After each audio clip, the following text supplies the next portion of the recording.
મારું માનવું છે કે દિવ્યાંગ જ્યારથી આ વ્યાજના દરો ઘટ્યા છે ત્યારથી ધીસ એના ભાઈ લગભગ performance this all this banks is definitely very good. એમાં કઈ સવાલ જ નથી. જે ફિગર તમે કહ્યા કે બધી મોટાભાગની જે બેંકો છે દે હેવ બીન અત્યારે ડુઈંગ એક્સ્ટ્રીમલી વેલ. તમે બેન્કિંગ સ્ટોકનું પર્ટિક્યુલરલી ઇન્ડિયાનું આપણે જો એક ઇવેલ્યુએશન કરીએ તો mainly driven by about Q3 26 જે બિઝનેસ અપડેટ્સ આવ્યા આપણા પર strong showing healthy credit deposit growth, improved profitability and a rising investor confidence also. Major private public sector banks જો તમે જુઓ તો hitting new highs અને factors like the strong loan growth, better capital adequacy, solid economic outlook suggest બધા દરેક વસ્તુમાં એ બતાવે છે.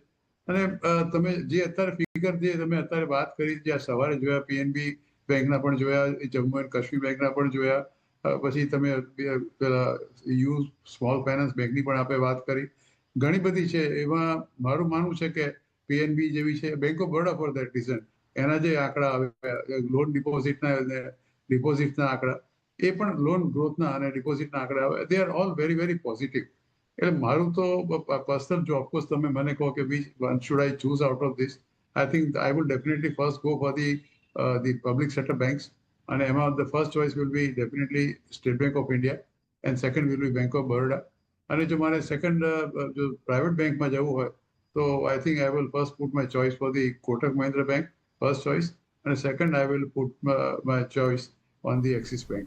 એટલે આ બેંક છે. બાકી બધી બેંકો સારી છે, એચડીએફસી બેંક પણ સારી છે. Of late I don't know some of the other one reason the other the banks the share prices at least બહુ વ્યવસ્થિત ચાલતા નથી.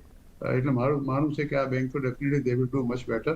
All private sector banks are definitely good, એમાં કોઈ સવાલ જ નથી. ને અત્યારે જે આંકડા સવારના જોયા મેં આજે, એ જોતા મને એવું લાગે છે કે ઇવન પ્રાઇવેટ સેક્ટર અને public sector all of them are very good, doing વેલ. અને આરબીઆઈ નો પૂરો સપોર્ટ છે.